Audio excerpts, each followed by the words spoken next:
Vous savez bien pourquoi, les abonnés aussi BeIN le savent pourquoi. Merci. Monsieur Antar grand défenseur aussi de l'équipe nationale d'Algérie. On va en parler, on va se mettre sur la mezzanine, c'est l'heure de l'entretien. Et d'abord un petit bonjour, Antar. Alors, le jaune, ça fait un petit peu mal aux yeux, du côté d'Orléans. Un petit bonjour d'Hervé Renard, qui regarde l'émission, le sélectionneur du Maroc, que vous connaissez au-delà de ses fonctions de coach. Il passe un petit bonjour à Patrice d'abord. Attention au pied gauche de Patrice Ferry, fantastique pied gauche, donc ça, nous on savait. Et puis il dit que vous n'avez pas trop vieilli, donc c'est pas mal, vous êtes toujours bien. C'est gentil venant de lui, je lui repasse le bonjour aussi. Ouais, parce que lui, il est toujours très très bien avec affecté. sa chemise blanche aussi. 2 Coupes d'Afrique des Nations, Hervé Renard. On va pas dire peut-être une 3e pour lui, parce que ce serait pas vrai de ma part. Je souhaite qu'il ne la gagne pas. Moi, je peux le dire, j'espère pas. Ouais, moi aussi. Donc là, c'est pas. Donc, mais voilà, coach. C'est un très très bon entraîneur qui a fait ses preuves en Afrique. Et s'il a remporté 2 Coupes d'Afrique, c'est qu'il a beaucoup de talent en tant que coach. Nice, Bastia, Bochum, maintenant Orléans, l'équipe nationale d'Algérie. On parle aussi d'autres clubs et d'autres aventures. On va en parler dans cet entretien. Mais avant cela, votre portrait avec monsieur Charles Beauvais. On va parler foot et on va parler coiffure aussi. Oh là là.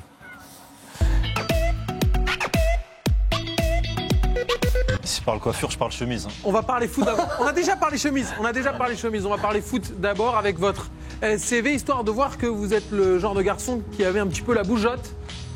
Parti de Mulhouse en 1984. Vous êtes aujourd'hui à Orléans avec, entre-temps, pas moins de 11 clubs. Sochaux, vous avez débuté votre formation qui s'est poursuivie à l'Inter Milan. Ensuite, Bastia, Nice, Bochum, où vous êtes resté le plus longtemps. Ensuite, Al Nasser en Arabie Saoudite, l'Espérance de Tunis, Platanias, Angers et donc Orléans. Mais le maillot que vous avez véritablement marqué, c'est celui de l'Algérie. Smaïl le disait, 54 sélections, 6 buts, dont un très très important qui a envoyé l'équipe d'Algérie à la Coupe du Monde. Je sais que Smaïl vous en sera éternellement reconnaissant. Et donc je me suis intéressé au fait que vous ayez la bougeotte et Smaïl m'a donné une piste en me disant regarde ces coupes de cheveux, tu vas voir. Ah bon? Il y a eu souvent du changement et effectivement, on a eu droit à peu près tout. Cheveux longs, cheveux courts, rasés, crête, gominés ou sans. Ma préférée, ça reste quand même les tresses à Bochum. Une question, pourquoi? Une erreur de jeunesse, on va dire. C'est un peu comme la chemise tout à l'heure. Je pense que tu fais des erreurs des fois et il faut les assumer. Cette façon Sean Paul, vous l'avez assumé jusqu'au bout? Je sais pas ce qui m'est arrivé là, mais bon, je l'ai gardé 3 jours.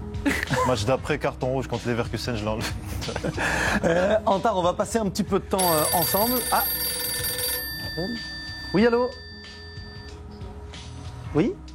C'est monsieur Pierre Boubi. Allez-y Pierre. Et on n'a pas entendu votre question. Je voulais savoir si Tarkan pouvait nous chanter une chanson. C'est son surnom? Non, on l'appelle comme ça de temps en temps quand il a la coupe un peu gominée comme au début de sa carrière. Il profite, il est loin. C'est quoi votre autre surnom? Je ne sais pas si Pierre va nous le donner. Vous avez eu quoi d'autre comme surnom? J'ai pas de surnom en général, sauf que ils disent des fois avec Karim aussi que je ressemble à un Turc. Le Turc, Tarkan, des conneries comme ça, mais bon. Karim Vianney dans le vestiaire d'Orléans. Pierre, il est comment dans le vestiaire, Antar? Et il est comment? Il est normal. Il essaye de tous les matins, la plupart du temps, parce qu'on fait des petits matchs à FIFA, il essaie de convaincre tout le monde que c'est le meilleur. Mais voilà, c'est vrai que moi, je suis arrivé en même temps que lui, donc on a une certaine. On est assez liés tous les deux, mais ouais, c'est quelqu'un qui arrive à porter son aura autour du groupe et à rassembler tout le monde. C'est un capitaine, quoi. Donc je pense que ce qu'il a fait avec l'équipe d'Algérie, il peut le faire avec le vestiaire d'Orléans. C'est pas plus compliqué pour lui. L'équipe d'Orléans, c'est votre club. Actuellement, on va revoir le classement de cette formation d'Orléans. Vous êtes promu de national en Ligue 2. Début de saison difficile, mais on s'est aperçu que ça s'était joué à très peu de choses. Très très souvent, vous êtes 18e du championnat. Pour le moment, c'est une place de barragiste pour votre nouveau club. Quel bilan? On n'a pas encore joué la première phase et on n'a pas encore terminé la phase aller. Quel bilan vous faites de ces premiers mois à Orléans? Un bref historique pour les gens. L'US Orléans ne parle pas à tout le monde aussi. C'est que l'année dernière, le club était en national. L'année d'avant, en Ligue 2. Donc le club fait le yo-yo un peu entre la Ligue 2 et le national. Je ne sais même pas à quelle année remonte le dernier maintien en Ligue 2. Donc le but est de maintenir le club en Ligue 2. En étant pratiquement le dernier budget de Ligue 2, c'est très très compliqué. Donc aujourd'hui, qu'on soit là au classement aussi, c'est pas justifié, mais on a fait de très très belles prestations. Mais à chaque fois, il nous a manqué le petit détail. Et là, on joue un match très très important contre Reims lundi, qu'il faut absolument gagner pour recoller au classement ou pour pas que le fossé se creuse avec le premier non relégable. Et on voit ce programme le 12 décembre. Ce sera lundi à domicile contre Reims. Il y aura Clermont. Et puis pour commencer l'année 2017, un match à domicile contre Brest. Vous êtes comment là physiquement? On vous avait laissé un petit peu blessé. Vous êtes revenu. Parlez-nous un petit peu de votre état physique. Vous serez dispo pour le match contre Reims? J'espère être dispo pour Reims. J'ai eu un petit souci contre Valenciennes, un petit souci musculaire, mais rien de méchant. Donc j'espère être là contre Reims. On va parler un petit peu plus de vous, on va parler d'Orléans, évidemment. Pourquoi vous riez, Patrice? Non, parce que les cartons, c'est... Ah oui, non, moi j'ai rien dit. On parle évidemment de votre carrière. Ce qui est marquant quand on voit votre CV, dès le premier coup d'œil, on voit 2000-2001, l'Inter Milan. C'est à noter. C'est remarquable, remarqué dans un CV comme le vôtre où vous avez eu la Bougette. La Bougette, racontez-nous un petit peu ce passage du côté de l'Italie et de ce grand club européen. En fait, déjà, entre guillemets, ma bougeotte, elle a commencé après mon départ de Bochum, là où je m'étais vraiment posé. Et après, ça a été plus difficile. Mais à Sochaux, j'ai fait toute ma formation à Sochaux, un club qui restera vraiment important pour moi. Et je signe un contrat pro de 5 ans, le jour de mes 18 ans à l'Inter de Milan. J'arrive, je fais la préparation avec les pros. À l'époque, le coach, c'était monsieur Marcello Lippi, avec qui ça se passait très bien. Malheureusement, 3-4 mois après, il se fait licencier. Donc je continue la saison avec eux. Et à la fin de saison, il y a Bastia qui se propose en prêt. Et moi, à l'époque, j'étais un no-name pour les clubs. Donc la chance de pouvoir m'imposer en Ligue 1, c'est offerte à moi. Alors j'ai préféré la saisir et aller tenter ma chance. Et ça s'est plutôt bien passé à Bastia parce que c'est vraiment là-bas que j'ai fait mes débuts en Ligue 1. Qu'est-ce que ça représente l'Inter Milan dans votre carrière, notamment au niveau de l'expérience d'un grand club européen, d'un grand club mondial? Même si c'est une seule année, même si vous étiez jeune, ça marque. Quand vous arrivez, moi je suis arrivé, j'étais avec le groupe pro. Alors qu'à Sochaux, je me suis entraîné 2 fois avec les pros.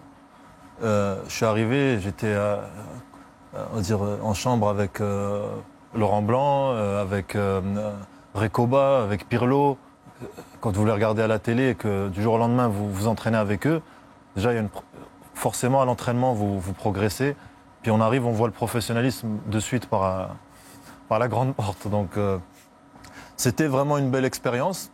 Après, il y a d'autres joueurs aussi qui ont connu ce genre d'expérience, mais pour qui la carrière s'est arrêtée là, parce qu'on peut partir après dans des embrouilles, se faire prêter en série C à droite, à gauche. Quand je revois je rembobine la cassette, je me dis que j'ai bien fait d'aller à Bastia et de prendre vraiment l'envol d'une carrière normale.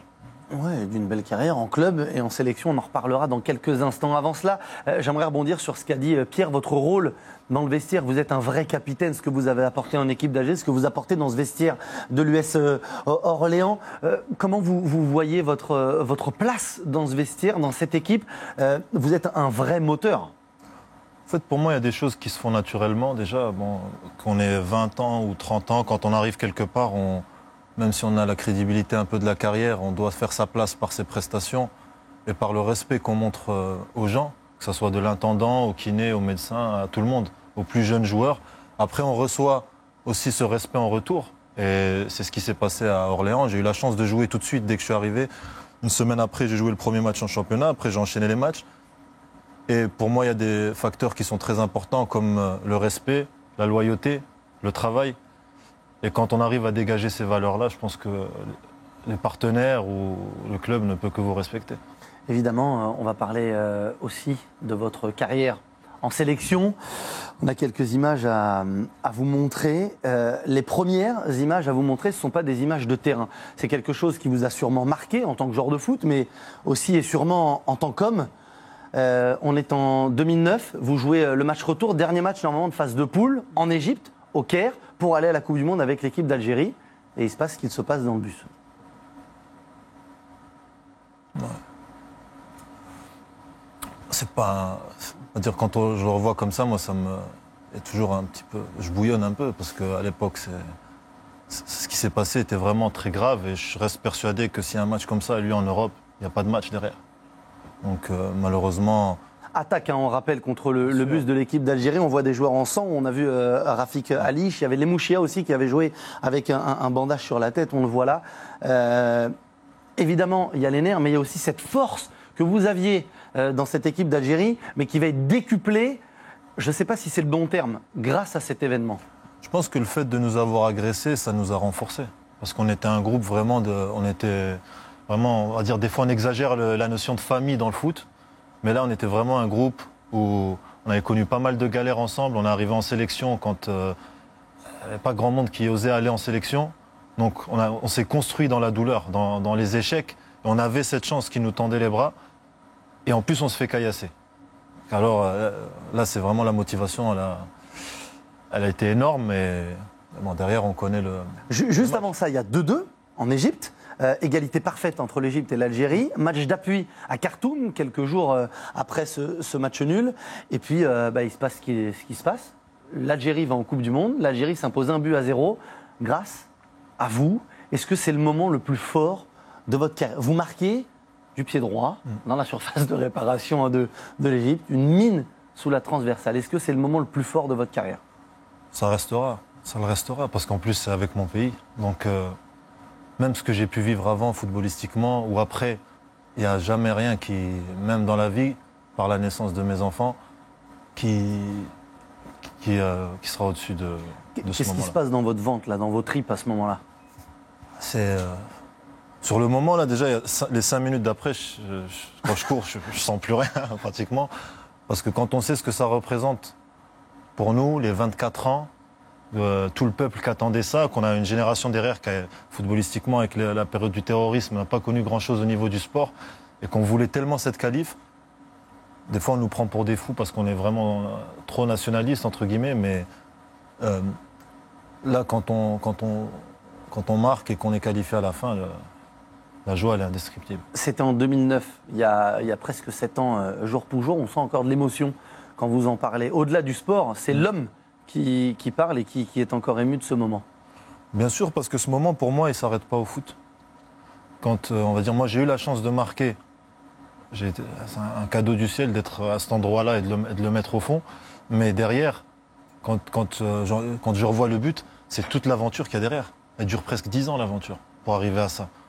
Passé par des galères, on s'est battu en Gambie. Il y a une époque, Mehdi Méniri qui a failli perdre un œil en Gambie, c'était pas télévisé. Il y a pas mal de galères et à la fin, il y a ça au bout.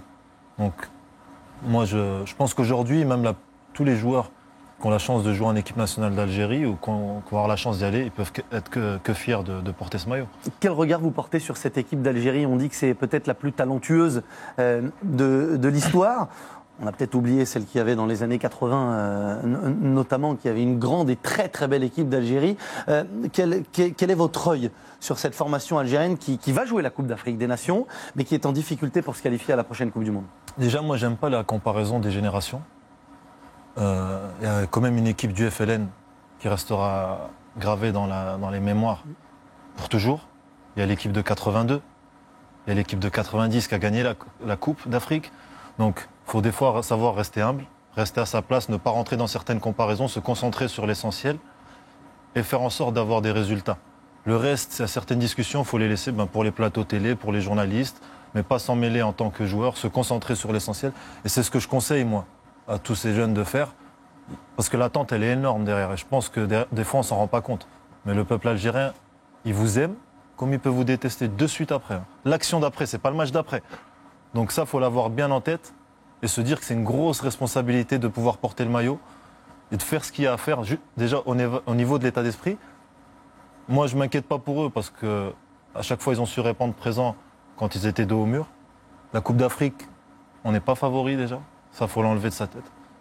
La Coupe d'Afrique ne nous tend pas les bras. On est loin d'être favori. Il y a d'autres équipes qui postulent au titre.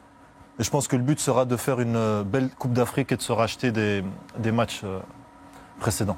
Parce que ça va être difficile, cette course vers la Coupe du Monde. On voit ce but de Ben Taleb, mais défaite 3-1 pour les Algériens sur la pelouse du Nigeria. Le Nigeria, leader de ce groupe qualificatif à la Coupe du Monde 2018 en Russie. Ce sera dans un petit peu moins de 2 ans. Maintenant, dernière petite question. L'après-foot, peut-être pas pour tout de suite, mais est-ce que vous avez une idée de ce que vous ferez après? Est-ce que vous allez rester dans le foot? Si oui, plus en France, plus en tant que dirigeant, peut-être en Algérie pour aider la fédération, pourquoi pas? Bon, entre guillemets, moi j'ai des idées plein la tête. J'ai commencé une formation en management du sport l'année dernière avec l'Université de Lyon. Je la continue cette année pour la finir. Je profite de mes dernières années de joueur, parce que c'est une chance aussi de pouvoir jouer jusqu'à cet âge-là. Après, l'avenir, c'est pas flou pour moi, parce que je sais où je veux aller aussi. Je l'ai fait durant ma carrière.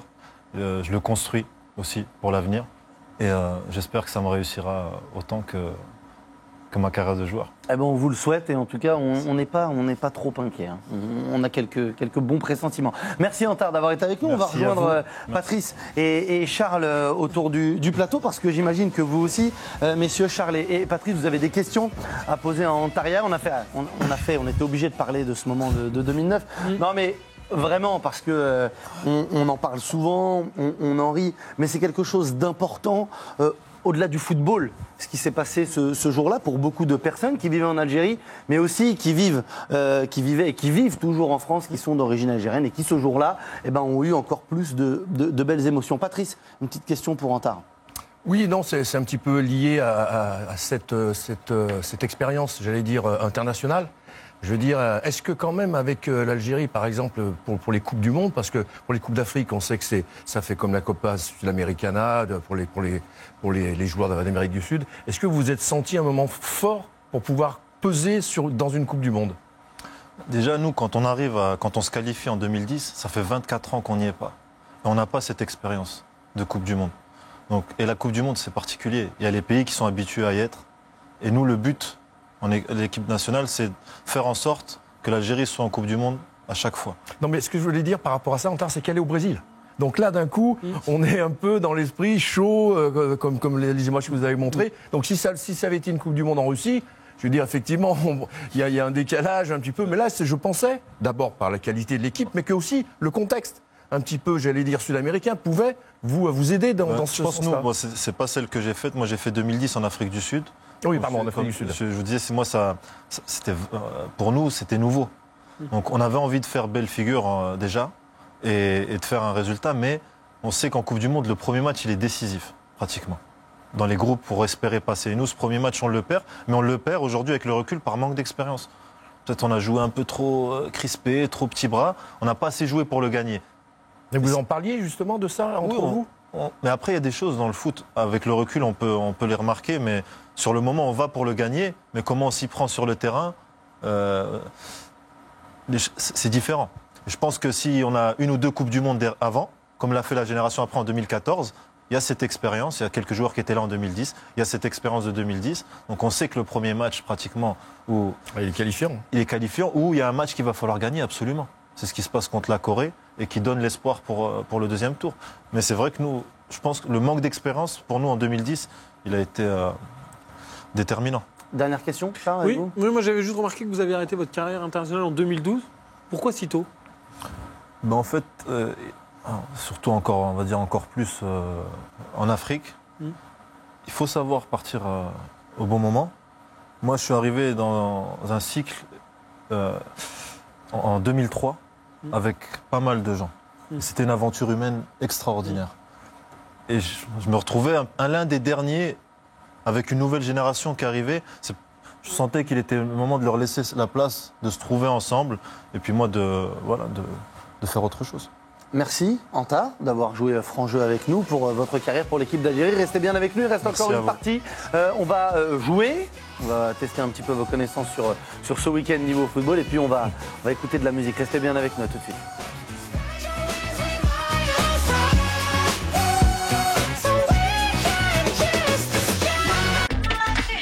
On va peut-être changer, non? Moins de 10, c'est pas vraiment de votre âge. Ça vous a pas paru un petit peu bizarre, le garçon qui embrassait toutes les filles, là? Il avait pas mal de copines. Ouais, tu te laisserais, toi, attraper par les cheveux comme il faisait? Bah non, jamais de la vie. Je sais pas, tous les garçons qui applaudissent autour, c'est franchement au secours. Les images choquantes, on doit les éviter, sinon il faut en parler. Pourquoi à ton Face aux avis écrans, soyons vigilants. Grave. Retrouvez-nous sur jeunepublic.csa.fr.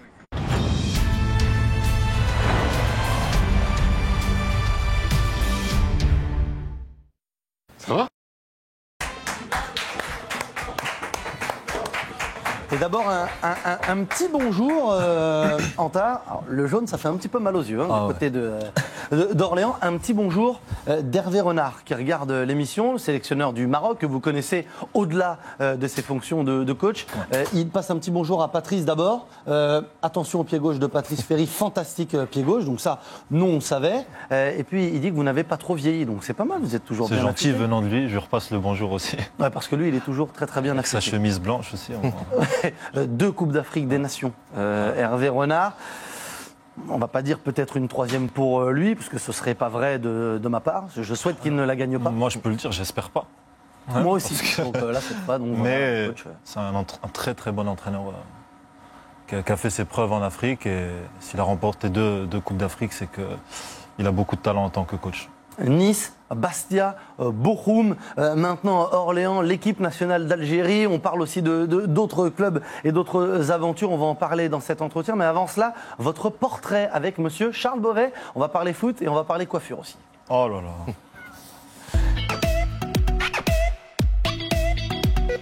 Si je parle coiffure, je parle chemise. On va parler foot d'abord. On a déjà parlé chemise. On va parler foot d'abord avec votre CV, histoire de voir que vous êtes le genre de garçon qui avait un petit peu la bougeotte.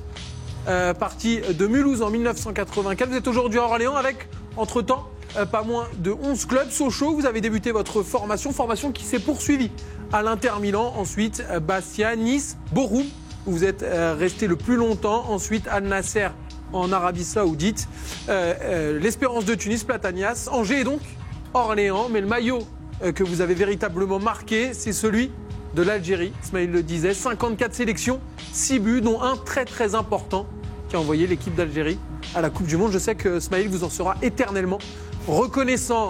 Et donc je me suis intéressé au fait que vous ayez la bougeotte et Smaïl m'a donné une piste en me disant regarde ces coupes de cheveux, tu vas voir. Ah bon? Il y a eu souvent du changement et effectivement, on a eu droit à peu près tout. Cheveux longs, cheveux courts, rasés, crête, gominés ou sans. Ma préférée, ça reste quand même les tresses à Bochum. Une question, pourquoi? Une erreur de jeunesse, on va dire. C'est un peu comme la chemise tout à l'heure. Je pense que tu fais des erreurs des fois et il faut les assumer. Cette façon Sean Paul, vous l'avez assumé jusqu'au bout? Je sais pas ce qui m'est arrivé là, mais bon, je l'ai gardé 3 jours. Match d'après, carton rouge contre Leverkusen, je l'ai enlevé. Antar, on va passer un petit peu de temps ensemble. Ah. Oui, allô? Oui? C'est monsieur Pierre Boubi. Allez-y, Pierre. Et on n'a pas entendu votre question. Je voulais savoir si Tarkan pouvait nous chanter une chanson. C'est son surnom? Non, on l'appelle comme ça de temps en temps quand il a la coupe un peu gominée comme au début de sa carrière. Il profite, il est loin. C'est quoi votre autre surnom? Je ne sais pas si Pierre va nous le donner. Vous avez eu quoi d'autre comme surnom? J'ai pas de surnom en général, sauf que ils disent des fois avec Karim aussi que je ressemble à un Turc. Le Turc, Tarkan, des conneries comme ça, mais bon. Karim Vianney dans le vestiaire d'Orléans. Pierre, il est comment dans le vestiaire, Antar?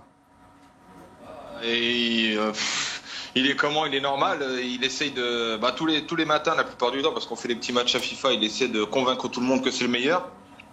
Mais voilà, c'est vrai que moi, je suis arrivé en même temps que lui, donc on a une certaine. Enfin voilà, on est assez liés tous les deux, mais ouais, c'est quelqu'un qui arrive à porter son aura autour du groupe et à rassembler tout le monde. C'est un capitaine, quoi. Donc je pense que ce qu'il a fait avec l'équipe d'Algérie, il peut le faire avec le vestiaire d'Orléans. C'est pas plus compliqué pour lui. L'équipe d'Orléans, c'est votre club. Actuellement, on va revoir le classement de cette formation d'Orléans. Vous êtes promu de national en Ligue 2. Début de saison difficile, mais on s'est aperçu que ça s'était joué à très peu de choses. Très très souvent, vous êtes 18e du championnat. Pour le moment, c'est une place de barragiste pour votre nouveau club.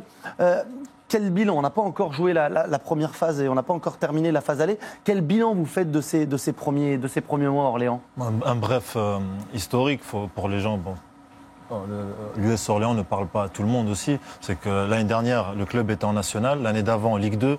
Donc le club fait le yo-yo un peu entre la Ligue 2 et le national. Je ne sais même pas à quelle année remonte le dernier maintien en Ligue 2. Donc le but est de maintenir le club en Ligue 2. En étant pratiquement le dernier budget de Ligue 2, c'est très très compliqué. Donc aujourd'hui, qu'on soit là au classement aussi, c'est pas justifié, mais on a fait de très très belles prestations. Mais à chaque fois, il nous a manqué le petit détail.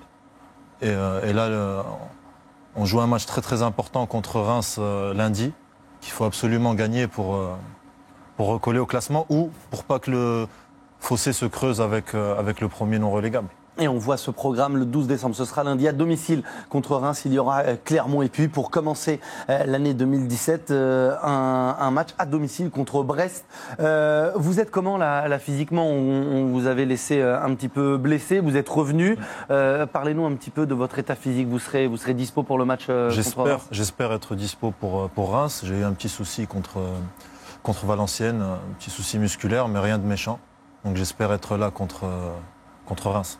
On va parler un petit peu plus de vous, on va parler d'Orléans, évidemment. Pourquoi vous riez, Patrice? Non, parce que les cartons, c'est... Ah oui, non, moi j'ai rien dit. On parle évidemment de votre carrière. Ce qui est marquant quand on voit votre CV, dès le premier coup d'œil, on voit 2000-2001, l'Inter Milan. C'est à noter. C'est remarquable, remarqué dans un CV comme le vôtre où vous avez eu la Bougette. La Bougette, racontez-nous un petit peu ce passage du côté de l'Italie et de ce grand club européen. En fait, déjà, entre guillemets, ma bougeotte, elle a commencé après mon départ de Bochum, là où je m'étais vraiment posé. Et après, ça a été plus difficile. Mais à Sochaux, j'ai fait toute ma formation à Sochaux, un club qui restera vraiment important pour moi. Et je signe un contrat pro de 5 ans, le jour de mes 18 ans à l'Inter de Milan. J'arrive, je fais la préparation avec les pros. À l'époque, le coach, c'était monsieur Marcello Lippi, avec qui ça se passait très bien. Malheureusement, 3-4 mois après, il se fait licencier. Donc je continue la saison avec eux. Et à la fin de saison, il y a Bastia qui se propose en prêt. Et moi, à l'époque, j'étais un no-name pour les clubs. Donc la chance de pouvoir m'imposer en Ligue 1, c'est offerte à moi. Alors j'ai préféré la saisir et aller tenter ma chance. Et ça s'est plutôt bien passé à Bastia parce que c'est vraiment là-bas que j'ai fait mes débuts en Ligue 1. Qu'est-ce que ça représente l'Inter Milan dans votre carrière, notamment au niveau de l'expérience d'un grand club européen, d'un grand club mondial? Même si c'est une seule année, même si vous étiez jeune, ça marque. Quand vous arrivez, moi je suis arrivé, j'étais avec le groupe pro. Alors qu'à Sochaux, je me suis entraîné 2 fois avec les pros. Je suis arrivé, j'étais en chambre avec Laurent Blanc, avec... Recoba, avec Pirlo, quand vous les regardez à la télé et que du jour au lendemain vous vous entraînez avec eux, déjà forcément à l'entraînement vous progressez, puis on arrive, on voit le professionnalisme de suite par la grande porte. Donc c'était vraiment une belle expérience. Après, il y a d'autres joueurs aussi qui ont connu ce genre d'expérience, mais pour qui la carrière s'est arrêtée là, parce qu'on peut partir après dans des embrouilles, se faire prêter en série C à droite, à gauche. Quand je revois je rembobine la cassette, je me dis que j'ai bien fait d'aller à Bastia et de prendre vraiment l'envol d'une carrière normale. Oui, d'une belle carrière en club et en sélection. On en reparlera dans quelques instants. Avant cela, j'aimerais rebondir sur ce qu'a dit Pierre, votre rôle dans le vestiaire. Vous êtes un vrai capitaine, ce que vous avez apporté en équipe d'AG, ce que vous apportez dans ce vestiaire de l'US Orléans. Comment vous voyez votre place dans ce vestiaire, dans cette équipe? Vous êtes un vrai moteur. En fait, pour moi, il y a des choses qui se font naturellement. Déjà, qu'on ait 20 ans ou 30 ans, quand on arrive quelque part, même si on a la crédibilité un peu de la carrière, on doit faire sa place par ses prestations et par le respect qu'on montre aux gens, que ce soit de l'intendant, au kiné, au médecin, à tout le monde, aux plus jeunes joueurs. Après, on reçoit aussi ce respect en retour. Et c'est ce qui s'est passé à Orléans. J'ai eu la chance de jouer tout de suite dès que je suis arrivé. Une semaine après, j'ai joué le premier match en championnat. Après, j'ai enchaîné les matchs. Et pour moi, il y a des facteurs qui sont très importants comme le respect, la loyauté, le travail. Et quand on arrive à dégager ces valeurs-là, je pense que les partenaires ou le club ne peut que vous respecter. Évidemment, on va parler aussi de votre carrière en sélection. On a quelques images à vous montrer. Les premières images à vous montrer, ce ne sont pas des images de terrain. C'est quelque chose qui vous a sûrement marqué en tant que joueur de foot, mais aussi et sûrement en tant qu'homme. On est en 2009, vous jouez le match retour, dernier match normalement de phase de poule, en Égypte, au Caire, pour aller à la Coupe du Monde avec l'équipe d'Algérie. Et il se passe ce qu'il se passe dans le bus. Ouais. C'est pas. C'est-à-dire, quand je le revois comme ça, moi, ça me. Il y a toujours un petit peu. Je bouillonne un peu, parce qu'à l'époque, ce qui s'est passé était vraiment très grave. Et je reste persuadé que s'il y a un match comme ça, lui, en Europe, il n'y a pas de match derrière. Donc, malheureusement. Attaque, on rappelle, contre le bus de l'équipe d'Algérie. On voit des joueurs en sang. On a vu Rafik Halich. Il y avait Lemouchia aussi qui avait joué avec un bandage sur la tête. On le voit là. Évidemment, il y a les nerfs, mais il y a aussi cette force que vous aviez dans cette équipe d'Algérie, mais qui va être décuplée, je ne sais pas si c'est le bon terme, grâce à cet événement. Je pense que le fait de nous avoir agressés, ça nous a renforcés. Parce qu'on était un groupe vraiment on était vraiment, on va dire, des fois on exagère la notion de famille dans le foot, mais là on était vraiment un groupe où on avait connu pas mal de galères ensemble. On est arrivé en sélection quand il n'y avait pas grand monde qui osait aller en sélection. Donc on s'est construit dans la douleur, dans les échecs. Et on avait cette chance qui nous tendait les bras. Et en plus, on se fait caillasser. Alors là, c'est vraiment la motivation. Elle a été énorme, mais bon, derrière, on connaît le... Juste avant ça, il y a 2-2 en Égypte. Égalité parfaite entre l'Égypte et l'Algérie. Match d'appui à Khartoum, quelques jours après ce match nul. Et puis, il se passe ce qui se passe. L'Algérie va en Coupe du Monde. L'Algérie s'impose 1-0 grâce à vous. Est-ce que c'est le moment le plus fort de votre carrière? Vous marquez du pied droit dans la surface de réparation de l'Égypte, une mine sous la transversale. Est-ce que c'est le moment le plus fort de votre carrière? Ça le restera, parce qu'en plus c'est avec mon pays. Donc même ce que j'ai pu vivre avant footballistiquement ou après, il n'y a jamais rien qui, même dans la vie, par la naissance de mes enfants, qui sera au-dessus de ce moment-là. Qu'est-ce qui se passe dans votre ventre, là, dans vos tripes à ce moment-là? C'est... Sur le moment, là, déjà, les 5 minutes d'après, quand je cours, je sens plus rien, pratiquement. Parce que quand on sait ce que ça représente pour nous, les 24 ans, tout le peuple qui attendait ça, qu'on a une génération derrière qui, footballistiquement, avec la période du terrorisme, n'a pas connu grand-chose au niveau du sport, et qu'on voulait tellement cette qualif, des fois on nous prend pour des fous parce qu'on est vraiment trop nationaliste, entre guillemets, mais là, quand on marque et qu'on est qualifié à la fin, la joie, elle est indescriptible. C'était en 2009, il y a presque 7 ans, jour pour jour. On sent encore de l'émotion quand vous en parlez. Au-delà du sport, c'est l'homme qui parle et qui est encore ému de ce moment. Bien sûr, parce que ce moment, pour moi, il ne s'arrête pas au foot. Quand, on va dire, moi, j'ai eu la chance de marquer. C'est un cadeau du ciel d'être à cet endroit-là et de le mettre au fond. Mais derrière, quand je revois le but, c'est toute l'aventure qu'il y a derrière. Elle dure presque 10 ans, l'aventure, pour arriver à ça. Passé par des galères, on s'est battu en Gambie.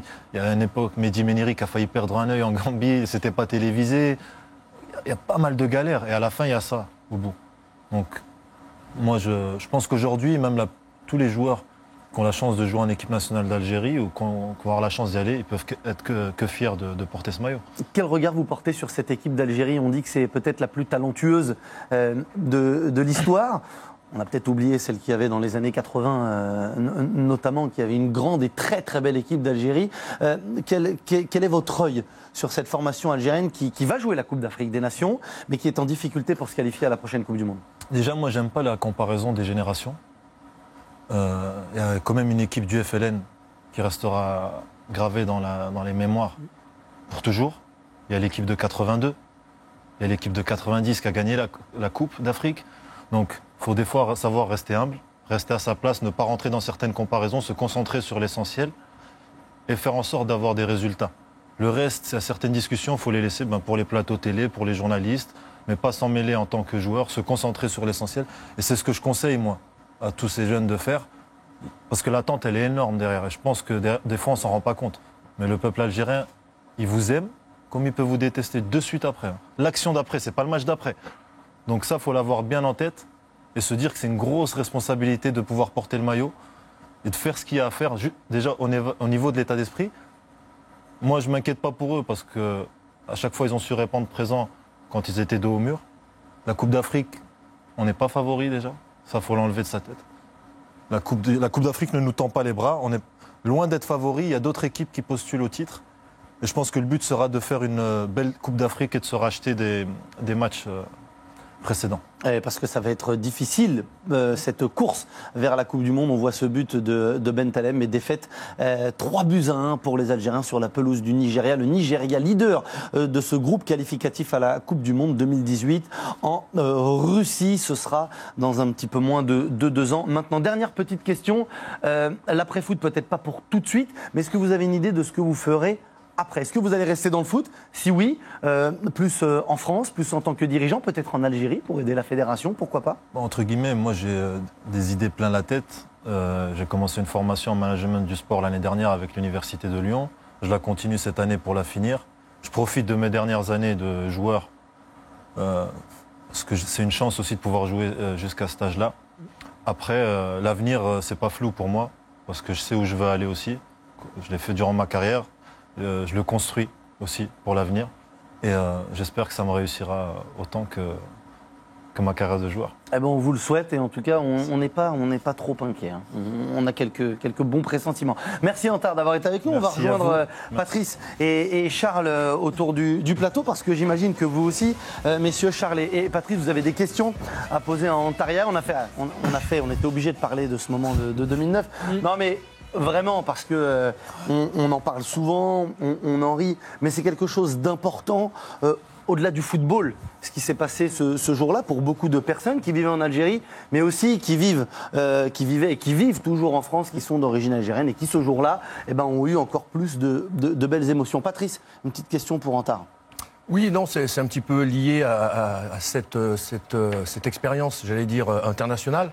Je veux dire, est-ce que quand même avec l'Algérie, par exemple, pour les Coupes du Monde, parce que pour les Coupes d'Afrique, on sait que ça fait comme la Copa Sudamericana pour les joueurs d'Amérique du Sud, est-ce que vous vous êtes senti un moment fort pour pouvoir peser dans une Coupe du Monde?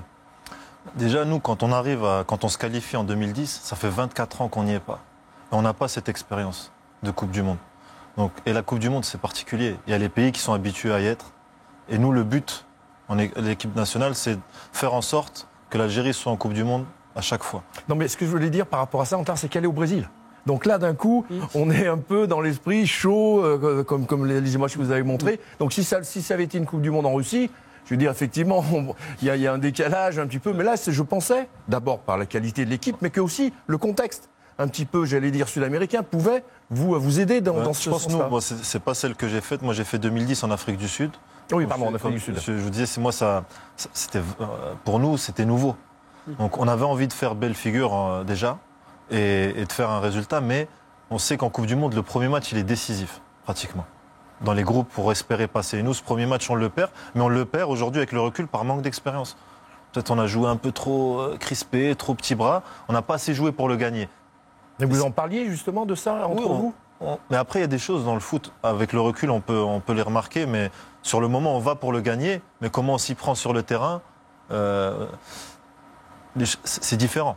Je pense que si on a une ou deux Coupes du Monde avant, comme l'a fait la génération après en 2014, il y a cette expérience. Il y a quelques joueurs qui étaient là en 2010. Il y a cette expérience de 2010. Donc on sait que le premier match, pratiquement, où il est qualifiant, où il y a un match qu'il va falloir gagner absolument. C'est ce qui se passe contre la Corée et qui donne l'espoir pour le deuxième tour. Mais c'est vrai que nous, je pense que le manque d'expérience, pour nous, en 2010, il a été déterminant. Dernière question, Charles, oui, moi j'avais juste remarqué que vous avez arrêté votre carrière internationale en 2012. Pourquoi si tôt? En fait, surtout on va dire encore plus en Afrique, il faut savoir partir au bon moment. Moi, je suis arrivé dans un cycle en 2003 avec pas mal de gens. C'était une aventure humaine extraordinaire. Et je me retrouvais l'un des derniers avec une nouvelle génération qui arrivait.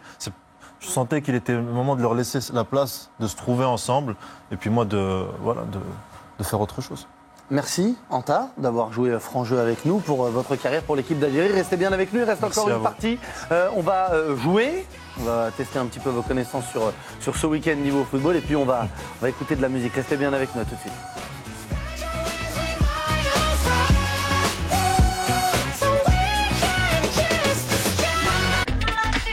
On va peut-être changer, non? Moins de 10, c'est pas vraiment de votre âge. Ça vous a pas paru un petit peu bizarre, le garçon qui embrassait toutes les filles, là? Il avait pas mal de copines. Ouais, tu te laisserais, toi, attraper par les cheveux comme il faisait? Bah non, jamais de la vie. Je sais pas, tous les garçons qui applaudissent autour, c'est franchement... au secours. Les images choquantes, on doit les éviter, sinon il faut en parler. Pourquoi, à ton Face avis? aux écrans, soyons vigilants. Grave. Retrouvez-nous sur jeunepublic.csa.fr.